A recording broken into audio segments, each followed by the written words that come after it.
Hello again, it's Lock Noob, and this very interesting looking Yale lock is actually a P245 50, and this is not a lock I'm familiar with at all actually. This came in a salesperson's demonstration kit, and yeah, it's really cool. All brass, apart from the shackle obviously, nice boron steel shackle, this one, not just your hardened steel shackle you might see, a nice boron steel, extra hard. I think it's about an 8mm shackle as well. Really nice looking lock. It looks like it's got a large format interchangeable core in here. It doesn't, but it's still kind of a cool feature. And just look at the key. It's a full size 6-pin key and with excellent bitting. So you've got a low cut here, almost like a zero lift, and a max cut here all the way at the top. It's very cool, interesting bitting, very cool lock indeed, and if I have to say so myself, probably one of the nicest looking Yales I have, all in all, maybe apart from that P31072 that was in the kit as well. That's pretty awesome, but this, wow, just such a nice lock. And I like this groove in here. It's a bit sort of abloy. I like it. Just a really solid lock. This one. Can't speak, but yeah, awesome. Let's throw this in a vise and see if we can't get picking it. So here we are in the vise. There is that lovely key, and that I always call this like a club bitting because you know it's so thin down here and then like club-like at the end. Make sure it's all locked back up. It is key retaining, so you can't remove the key without it being locked back up, which is kind of cool. Going to protect the bottom of the lock because I'm going to be picking from the bottom with this piece of I don't even know where I got this. It was like just a little L wrench, but that's now been bent again to make it longer. Fits down keyways. Got a 1.2mm top of the keyway tensioner here. Been filed down a bit, and going to use a Peterson gem to give it a pick. So there's no core spring on this, so it can just be quite gentle. Pin 1 feels like it needs to be picked.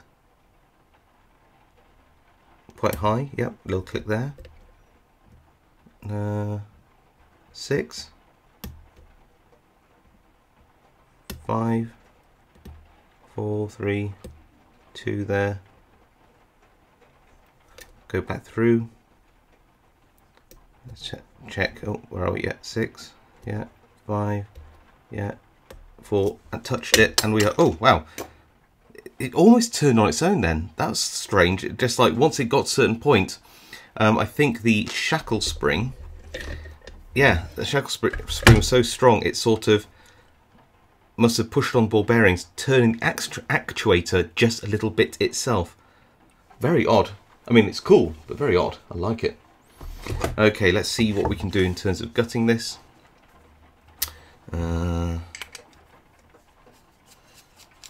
Seems like I think it is, yeah. Phillips head screw, which does want to come out. There we go. No Loctite or anything on there. That's unusual too for this type of lock. Double bearing shackle. There is a lovely core, full size as well. Maybe I'll swap that over like this. There we go. And I'm going to lock this back up because I can. And see if I can get a gut wrench on here. So 1, 2, 3. Just gently twist without trying to ping it off. What I like to do sometimes is stop and then just use this bit to just do the last bit. Otherwise, you do risk with these, don't you? They fly across the room, and finding them is a right pain. Which is okay if it's a standard like Eurocylinder you can find a spare for, but a lot of these locks just take that little bit of extra care, which even means I'm going to be using a shim because I can, and the key. I'm going to do it all properly. Don't want to risk messing this up. I'm going to turn this so that the tailpiece sections which act on the actuator are sort of facing the top. That'll help too. That is tight, really tight. Wow. Just grab a follower, doesn't really matter what. This one will do. It's a titanium one made by Gymsys, which is really cool. And there we go, just pop that out. Of course, remember that's the front. Actually, I don't need to. There's a screw hole at the back. Ah, good.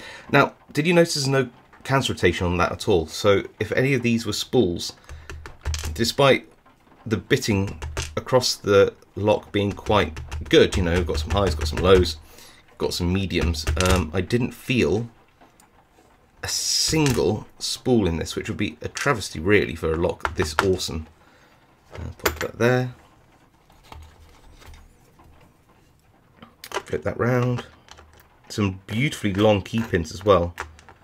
Just look at this one, for example, how nice and big that one is. He's just a beauty. Okay, and they're all brass, it looks like as well. Nice, but brass. Okay, take that shim out. And then gently, remember which way up it goes. By the way, also, I don't know for sure, but the picking this felt smooth. And it didn't put a lot of pressure on the pick, so I'm going to say they're brass springs in here. I could be wrong. Let's see. So standard in 1 and a brass spring. Yep. Standard in 2. Standard in, just dump out some of the springs as well. But let me, there we go. Standard again. Really surprised by this for a Yale, considering how much, you know, Yale love a good spool, and we'll explain how it was so easy to pick. So bit of a beefy lock, but a couple of Yale spools would not have gone amiss in it, I'm afraid. So let me just lift this up to the camera for you and see what we can see here. So yeah, all of these slightly different colours. Maybe it's a finish on the driver pins, but they all are brass key pins, brass driver pins, all standard, no security pins at all.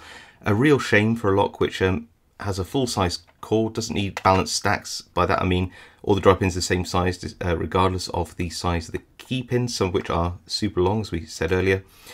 You know, serrated pins, spool pins, mushroom pins, barrel pins, I mean, just anything would have been better than all standards in this really quite beautiful lock with its, you know, chunky boron shackle and all the rest of it. It's hard not to feel a little bit disappointed. Yeah, even a couple of steel springs in there would have made the picking a lot harder, a lot more resistant to picking. But there you go. Nevertheless, it is a gorgeous lock. I've not seen one like it, and it'll certainly be prized in my collection. If you like this lock, then please do leave a like. Thank you for watching. Of course, if you haven't subscribed, please subscribe, really helps my channel out. If you have a comment, leave a comment below. I read them all, reply to as many as I can, and of course I'll see you all next time.